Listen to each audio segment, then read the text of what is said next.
Welcome to this explainer. If you're watching this late at night, well, this one is specifically for you.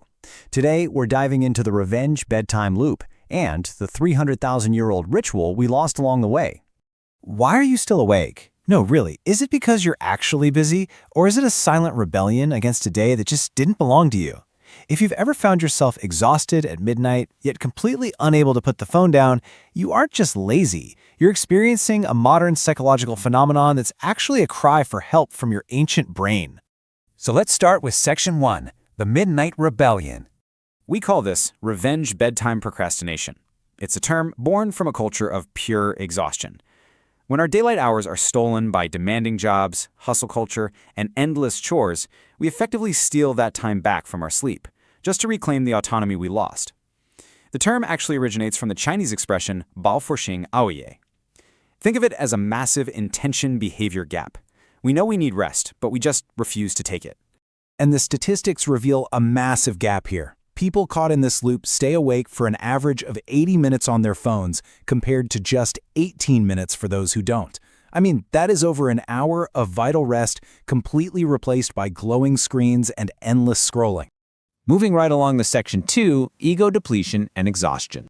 It's kind of fascinating to look back at this 1972 Stanford Clinic program and realize just how new sleep medicine actually is. For a really long time, science thought of sleep as just an inactive, idling state. Yet today, we understand sleep procrastination as a very modern, very real self-regulation failure. You see, by the time night falls, our willpower tank is totally empty. The high cognitive and self-regulatory demands of modern life just drain us. This state is literally called ego depletion. And in this depleted state, the immediate gratification of a screen heavily outweighs the abstract, long-term need for rest. You simply don't have the energy left to make the right choice. And this loop traps so many of us, especially women managing heavy mental loads, highly stressed students, burnt-out professionals, and individuals with ADHD who often face extra challenges with impulse control. For so many people in these groups, the night just feels like the only time they are truly, actually free. But here is where it gets wild. Section 3, the ancient campfire watch. Anthropologists found a stunning contrast in human behavior. While daytime chat for our ancestors was 80% practical, focused on food and logistics, nighttime talk around the fire was 81% storytelling. The campfire was our original theater, our original classroom, and our original church. It's literally where human culture was born. Before we controlled fire, our ancestors were like every other primate. When the sun went down, you climbed a tree to avoid predators. But fire changed the equation overnight.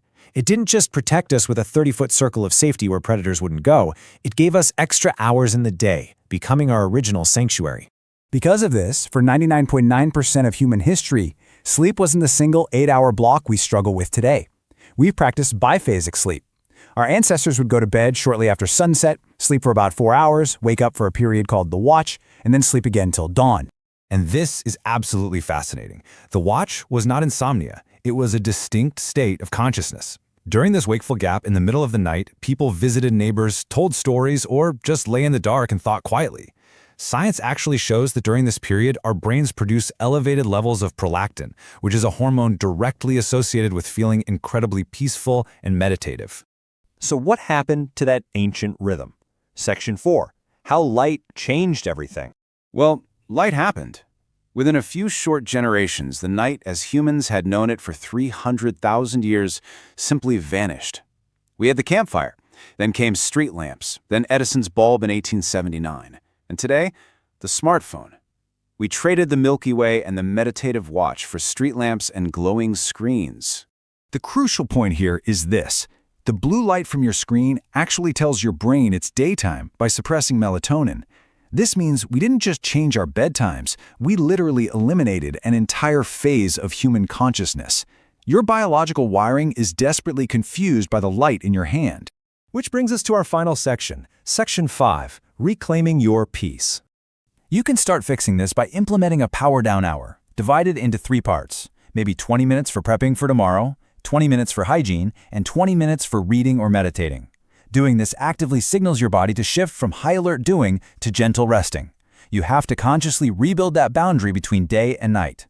But honestly, you also need to reclaim your daytime autonomy. Because remember, if you don't plan your day, someone else will definitely plan it for you. Use time boxing to fiercely protect your schedule and build in micro-recoveries throughout the afternoon. If you take back control during the daylight, you won't feel the sudden need to steal it back at midnight.